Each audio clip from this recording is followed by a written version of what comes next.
Okay, so what happens when you buy a night vision device from our company? Well, essentially, you select your night vision device, and this is how it arrives. The customer receives it.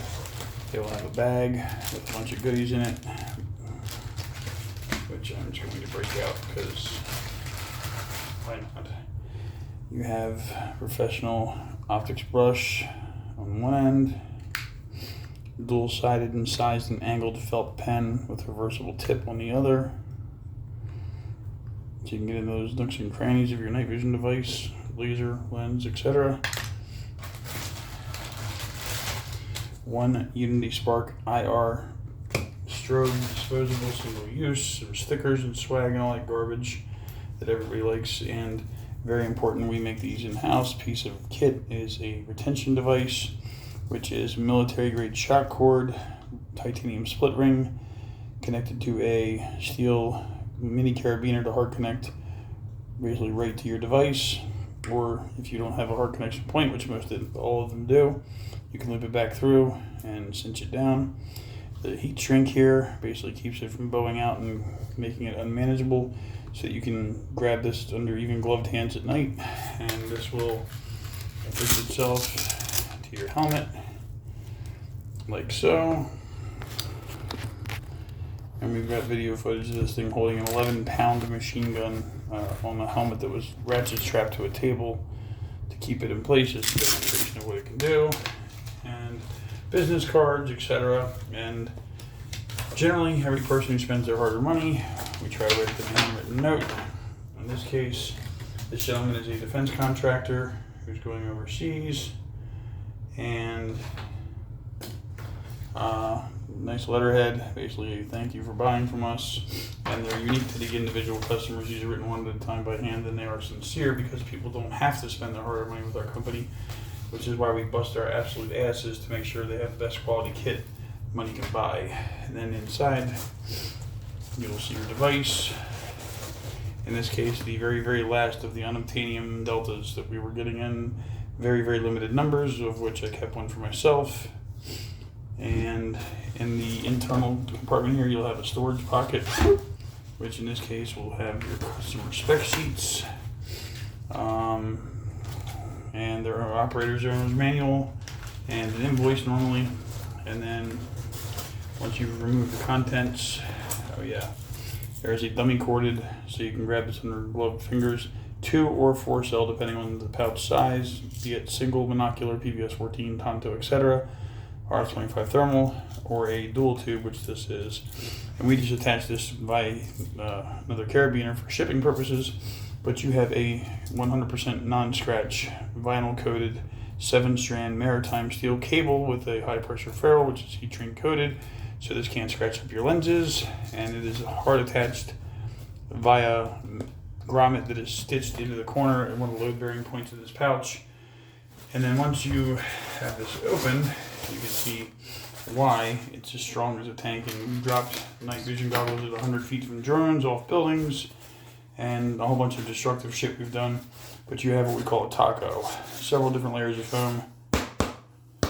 Rock hard on the outside. Turkish silk in the inside, I should say Egyptian silk. And then another layer inside of that, which actually encapsulation. And essentially, while the device is inside of here, you have this matrix of 6-sided protection, and the actual pouch housing itself is also multi-layered. The hardest foam being on the outside, and almost like layers of an onion. As you get to the core, where the device itself is even much protected. So, and this was from a government client who had a request for something where they could do door gunner work on a helicopter and riverine warfare and certain types of maritime environments. They didn't want to volunteer what it was for, and we didn't want to ask. So, but I can imagine somebody operating a DMR, designated marksman type, SAS type rifle out of the port or starboard side of a helicopter under nods at night, or getting ready to deploy their night vision, reaching over to their support side, plate carrier or cummerbund, and opening this up and leaving it open so they could get ready before sundown, hypothetically, And this dummy cord here, the steel cable I should say, is in case you bump it or knock the nods, which good luck doing it, but if you were able to, and they were to fall out of this pouch, this cable would basically ensure they wouldn't go falling to the floor of the aircraft or worse yet into the drink or the ground below. So these are also NIR and Berry compliant. They connect via Molly Pals webbing. They come with 2 Tactical Tailor Malice clips and areas right here for your blood type, allergies, name, rank, department, SWAT team, etc. And there's usually a couple custom stickers we put in here, which I've been unable to locate those because we're almost out. But essentially, that's what happens. And right before it ships out or gets put in the vault by our lender, who for people that do in-house financing, what we do is we pull this stuff back. We store everything and have it ready to go. And so the customer knows that no one's tampering with their device or playing Stargazer at night with something and running the risk of breaking something as they're making payments on it. Not that our lender isn't instinctively trustworthy. Somebody we have a very long-term, sustainable business relationship with. It has a very amazing set of nods, so they don't need to play with customers. But again, to put the customer's mind at ease, we actually have our own serialized, custom-made anti-tamper tags. And so we'll box this one up. This is going to a guy whose first name is Dan. And that's all I'm going to say, because he's a defense contractor. He's leaving to go overseas very shortly. And we thread it through the eyelets here of the zipper.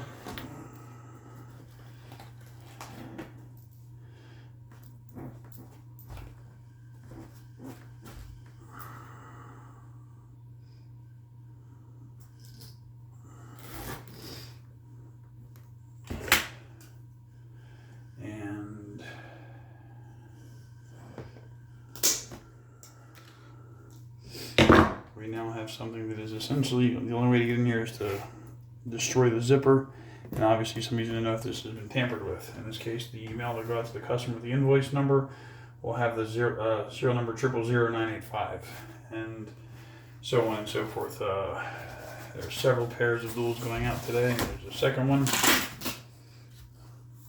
There's a third one.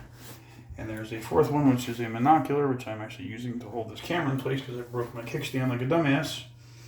And that's pretty much that. And we have a safe that's basically full of these that will allow the customers to make their final payment for those who aren't buying them outright. 70% of people roughly do. 30% need some help with financing, so we don't deal with banks or credit cards or any of those corporate assholes, as most of them don't give a shit about the customer and nothing more than an account number. We actually have a benefactor who will sign loan terms or payment terms on essentially a promissory note with the client, and after the device is selected, the total is made up based on are you buying a laser and nods or a rifle and a suppressor and nods, etc.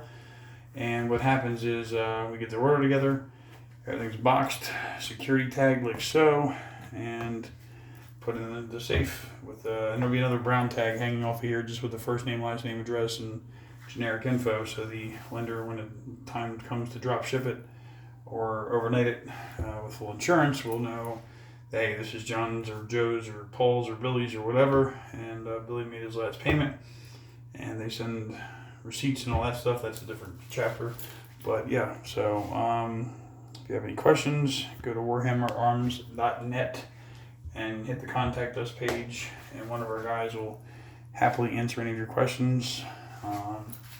Our bread and butter as a company is the best fighting rifle on the face of God's earth. We deal extremely heavily in night vision though, because we service almost 80-90% agencies, law enforcement, military, DoD, State Department, and a host of other alphabet soup groups and ITAR allies, etc., etc. But yeah, so our night vision, my associate is a subject matter expert in that, with over a decade in the industry, and we don't buy, he builds, and purges and calamates and all that good stuff. But I'm the poor bastard that has to deal with the public. So that's why I'm making this video and not him. If you have any questions, look us up. Again, it's warhammerarms.net. And have a great day.